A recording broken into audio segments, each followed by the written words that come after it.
के दुर्ग में ईडी ने बड़ी कार्रवाई सामने आई है, जहां ईडी ने दबिश देकर एक ड्राइवर के बंद पड़े घर से 5 करोड़ रुपए की नकदी बरामद की है।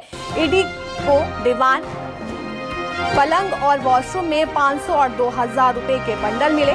12 बजे तक चली कार्रवाई के बाद ईडी के अधिकारी 5 करोड़ रुपए लेकर रायपुर के लिए रवाना हो गए और ड्राइवर के घर को सील कर नोटिस चस्पा कर दिया गया। बता दें कि ईडी को इनपुट मिला था कि पूर्व कांग्रेस पार्षद का ड्राइवर असीम दास उर्फ बप्पा के घर में करोड़ों रुपए छुपा रखे थे और यहां नकदी महादेव ऐप के जरिए मिली थी, जो कि चुनावी प्रचार के लिए इस्तेमाल होने वाली थी।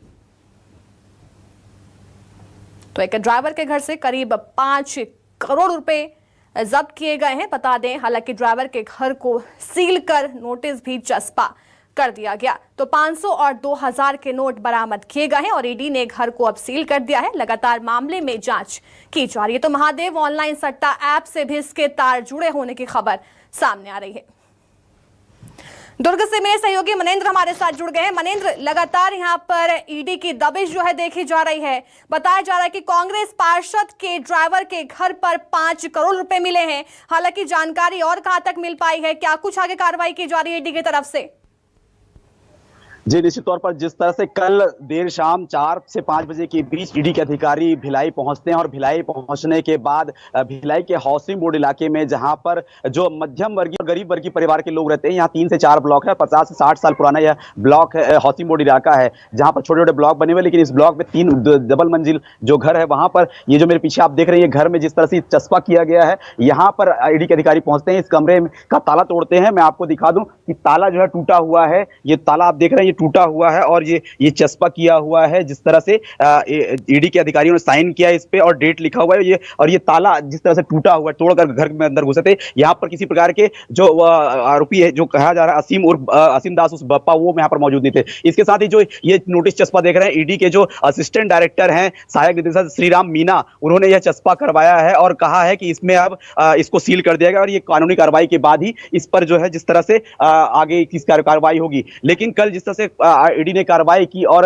लगभग 5 करोड़ की जो नकदी रकम है यहाँ से बरामद की, वो एक बड़ा मामला था। जिस तरह से चुनावी माहौल है और चुनावी माहौल के दौरान यहाँ नकदी पैसा इतने मात्रा में पाया जाना, और वो भी एक गरीब परिवार के यहाँ, जो गरीब परिवार मेहनत मजदूरी करके जीवन यापन करता था, जो ड्राइवर की नौकरी करता था। लेकिन अचानक ये लिंक उसको कहां से मिला, किस तरह से वो ईडी के रडार में आया। रायपुर में भी कुछ रकम बरामद की गई, वहां से उनको ईडी के लोगों टीम को किस तरह से लिंक मिले, कुरियर से पैसा आना बताया जा रहा है बाहर से। तो ये सारे लिंक जो पृष्ठभूमि बनी ईडी के अधिकारियों के लिए, वो पृष्ठभूमि उनके माध्यम से यहाँ पर पहुंचे। और लेकिन ये पैसा आया कहां से और कहां खपाने की कोशिश की जा रही थी, क्या इसकी जानकारी अभी तक मिल पाई है ईडी की टीम को?